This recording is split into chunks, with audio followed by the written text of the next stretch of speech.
All right, so this seems like a perfect time to have a conversation about just how good the Timberwolves have been up to this point in the season. They are currently sitting at the number 6 spot in the stacked Western Conference and have won their last 5 consecutive games. And what's impressive is the way they're winning games is the flip of the way they were winning games last season. Last season, they were dominating on defense with a decent enough offensive attack. And this year, they have a dominant offense sitting in the top 7 in offensive rating with a solid defensive attack sitting at the number 11 spot in defensive rating. So they have a higher emphasis on a super efficient offensive attack than their defense, which again is a flip of how they're winning games the last couple of years. And that is not saying their defense is bad or subpar or mediocre. As I said, they're 11th right now in defensive rating, but their calling card this year has been their offense, where traditionally it has been their defense the last couple of seasons. Right now they're sitting at the number 6 spot overall in the NBA in points per game. They are 7th in field goal percentage and 4th in 3-point percentage. Again, a super efficient offensive attack, and that has been a catalyst behind their solid start and this 5-game winning streak they're on. I could focus primarily in this video on Anthony Edwards, who has been great. He has been playing MVP level basketball, putting up 28 points on 48.8% shooting, and he is making 41.6% of his looks from downtown, alongside with 4.7 rebounds, 3.9 assists, and 1.2 steals.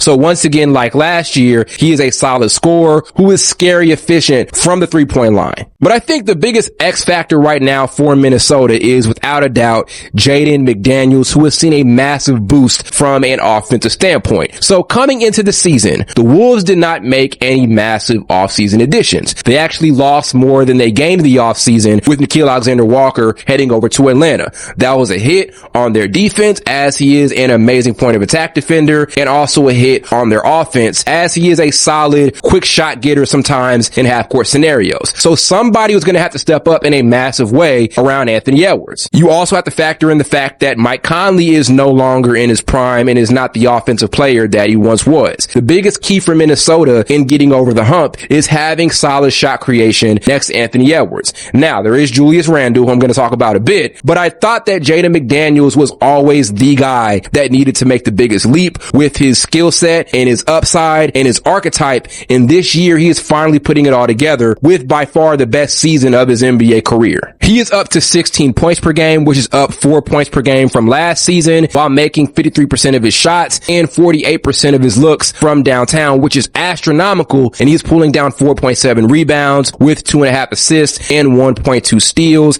And he has really rounded out his scoring attack. He's not only knocking down shots from downtown, but he is averaging a career best 6.6 drives to the basket per game. On top of that, he has also been solid in the mid-range area, really just establishing himself as this super solid growing 3-level scorer, which is absolutely huge for him individually and for Minnesota as a whole. Him being able to complete plays as an improved 3-level scorer is huge. Think about Anthony Edwards, right? One of his biggest issues was dealing with the double team. He's talked about that ad nauseam the last couple of months. So having a guy like Jaden McDaniels who can finish plays as a shooter and also as a driver is so huge for this team and is going to be important come playoff time. Look, Timberwolves fans always knew McDaniels had this in him, right? It was a matter of him just bringing it out on a consistent basis. He's always shown flashes, but him doing it night in and night out was going to be huge, and we are seeing him do that so far with the best season of his career this year. Now, I'm not saying he is all-star level yet and he is all-NBA level yet. Not saying that at all.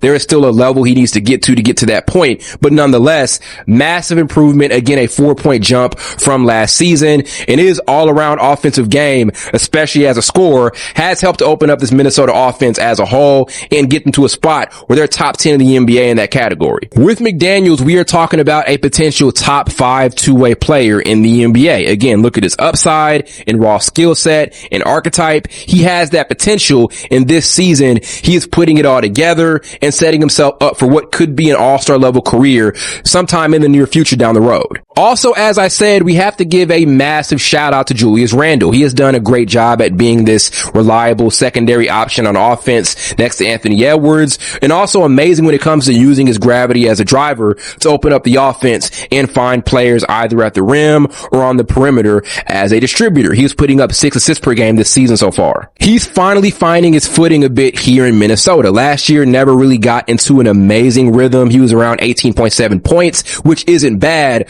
but we all know Randle could be better than just 18 points per game on a really good team. This year he is up to 23 points per game, as I said, and again, doing a good job at finding a comfortable spot in this offense and being a great scorer, and also using his gravity and ability to create attention on offense to create opportunities for other players. So my confidence level for Minnesota is a bit higher than what it was last season. Again, on offense, they have been great so far this year, and they have two really reliable shot creators next to Ant in both Julius Randle and Jaden McDaniels, and the growth of McDaniels has been the most important thing for this squad by far. They need him to play like this on a consistent basis, and he has done that so far this year. All in all, as I said, I really do like the additional scoring next to Ant, the growth of Jaden McDaniels, and their solid, more polished two-way attack. And this is a really, really good sign early on here in the season. Again, biggest thing is going to be consistency and also figuring out the depth and bench production, but nonetheless, a very solid start and a really good showing over their last 5 games throughout this winning streak.